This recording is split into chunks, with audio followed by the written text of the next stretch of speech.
Ons los altyd iets in ander mense. Of ons hulle nou vlugtig sien, in 'n lang gesprek is, sommer net vinnig kuier, saam met hulle leef, werk, bly, dinge doen. Ons los iets in hulle. En dis amper scary om aan hierdie waarheid te dink, dat ons iets in daardie mense verander.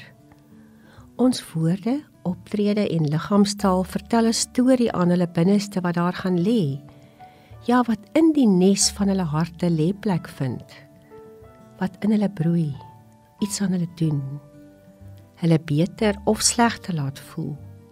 Hoop bring of moedeloos maak. Hulle op verskillende maniere raak. Hulle beweeg om iets te doen. Of nie. Dink vandag hieroor. Waar dink jy maak jy 'n positiewe verskil in mense se lewens? Wat laat jou woorde, optrede en gedrag in mense se harte? Laat dit hulle goed voel? Of laat jou voorbeeld 'n volgbare nalatenskap in mense om hulle te help om ook goed te doen? Om ook 'n positiewe voetspore in ander te laat?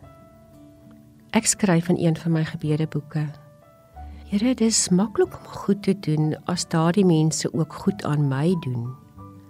Maar ai Vader, U sal seker verstaan as ek sê, dis regtig nie altyd maklik om hierdie goed doen mens te wees teenoor alle mense nie. Veral nie as hulle my sleg behandel het of nie vir my omgee nie. Kom ek en jy hoor maar net weer vandag die woorde van Paulus in 2 Tessalonisense 17 en 13 waar hy spesifiek skryf. Eerstens, mag hy, God, julle harte rustig maak. Mag hy julle help om die hele tyd net die regte dinge te doen en te sê. En dan sê hy, julle moet asseblief aanhou om goed te doen aan ander mense. Julle mag nooit moeg word daarvoor nie. Ek nooi jou om op hierdie oomblik dalk net 'n paar minute met jou oë toe te sit. Eenkant te wees waar jy stil kan word. Haal rustig en diep asem. Trek as dit ware met elke asemteug God se sagte vrede en lig in jou hart in. Bid dan dat hy aan jou die onderskeidingsvermoë sal gee om vandag, altyd, die regte dinge te doen en te sê. Kom ons bid. Here, dit maak my amper bang om te dink dat ek op soveel maniere iets in ander se lewens, in hulle harte los. Dat my woorde en optrede hulle kern, hulle menswees diep kan raak.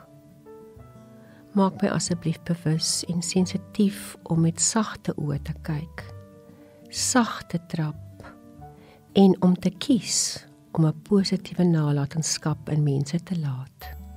Nou en altyd. Amen.